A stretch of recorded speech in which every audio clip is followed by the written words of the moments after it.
Good evening, friends.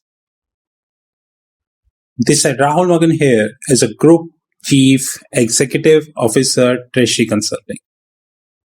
As we speak, Treasury Consulting is a multi asset and multinational hedge fund. By multi asset, I mean we actively covering our positions in multiple asset classes like gold, silver, platinum, palladium, oil and gas, natural gases, base metal, agriculture commodities, foreign exchange, and equities. God willing, we would be adding two more asset classes in our kitty. One is daily leverage certificate traded in Singapore. One is factor certificate traded in Switzerland. By multinational, I mean we actively cover our positions in three locations, which is United States, European Union, and Asia Pacific region. But like I repeated many a times, and I would continue to repeat that we are a proprietary hedge fund. By proprietary, I mean to say no third party. I repeat, no third party can invest capital in our fund. Treasury Consulting and the subsidiaries of Treasury Consulting do not invite any form of third party investment. Please take a note of that. Any form of third party investment.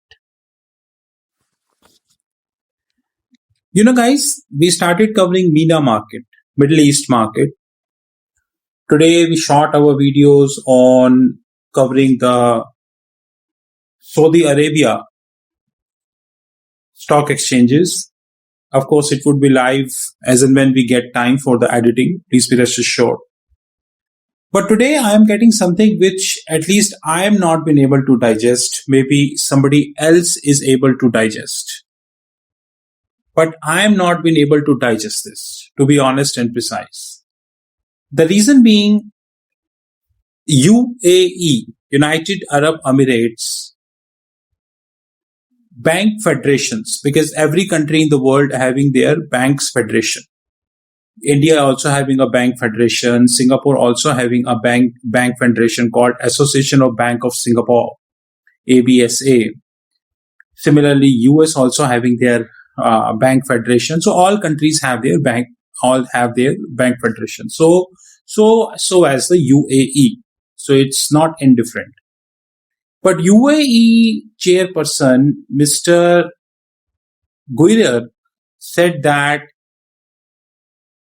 the revenue of the UAE banks, United Arab Emirates Bank, is expected to surge by 52% by 2030. So what he is trying to convey that today the UAE banks are having annual revenue of approximately 25 billion US dollars. Please repeat, figures are in US dollars.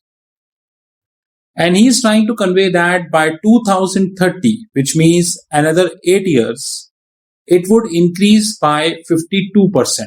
Take it 50% approximately, it would be 25%. It would be 25 billion US dollars.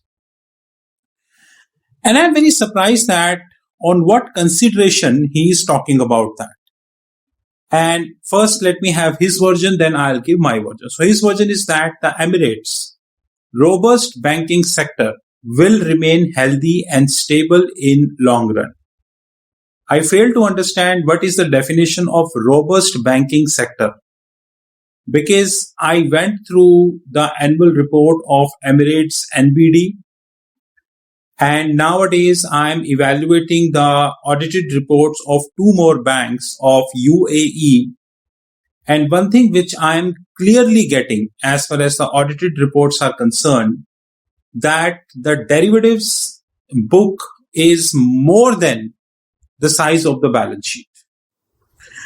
And another thing which I'm getting is that the derivative book, which is for trading purpose, is many times, I would say, many times the balance sheet which is held for hedging.